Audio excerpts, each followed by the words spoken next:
is our final game.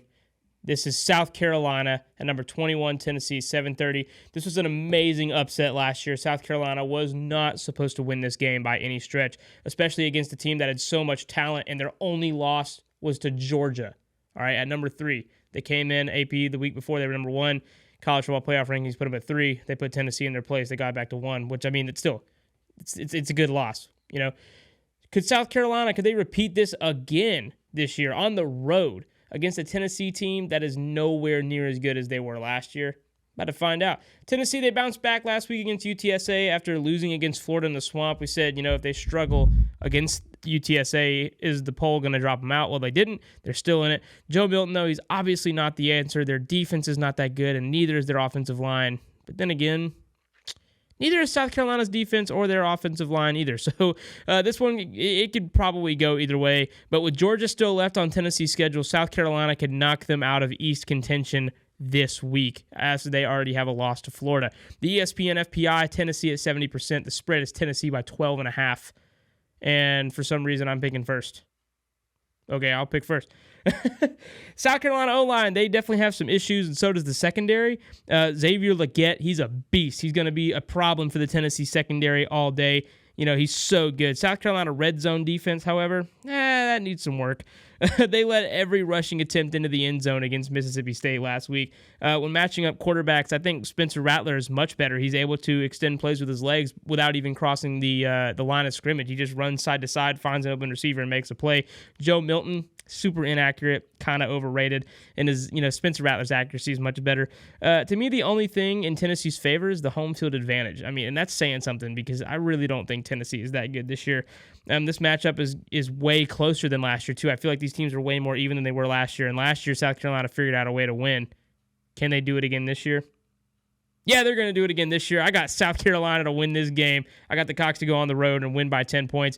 Like I said, I just don't think Tennessee's that good, man. Yeah, it's Neyland Stadium, but their offensive line is horrible. Their defense can't cover the pass, and they don't get pressure on quarterbacks. I got the Cox to win this one. Ew. So this may very well be the toughest pick of the episode, and of course we're finishing with it, so that's great. Joe Milton is not a good quarterback. We saw it at Florida 2 weeks ago, and I can't remember what the exact stat was, but he has yet to complete either a pass at all or for a first down or a touchdown. He has yet to do something successfully while on the run because he's a pocket-only QB.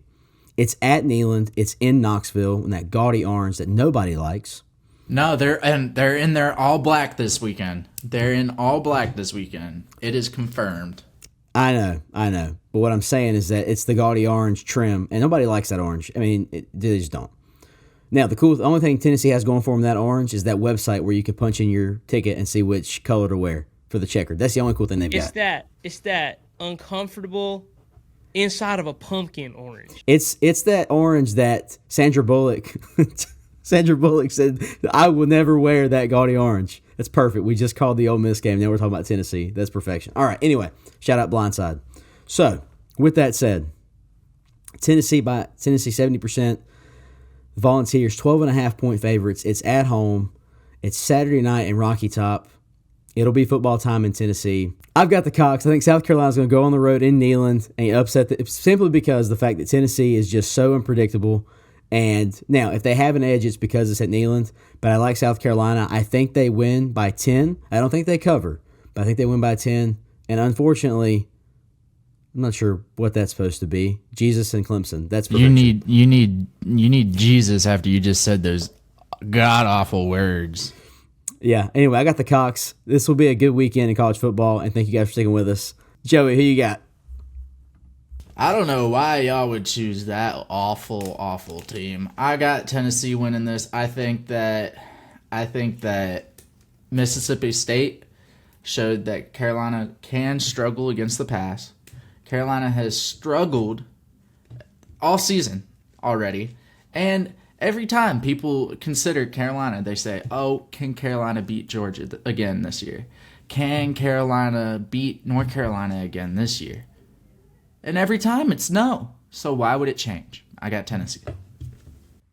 Well, last year they actually did beat Tennessee. And even this year, They played Georgia pretty close. Their offensive line sucks, and also they did beat Mississippi State. Now, yeah, it was a back and forth game, and it was but they never trailed. Back and forth is in South Carolina. Obviously, like you said, they have trouble defending the pass.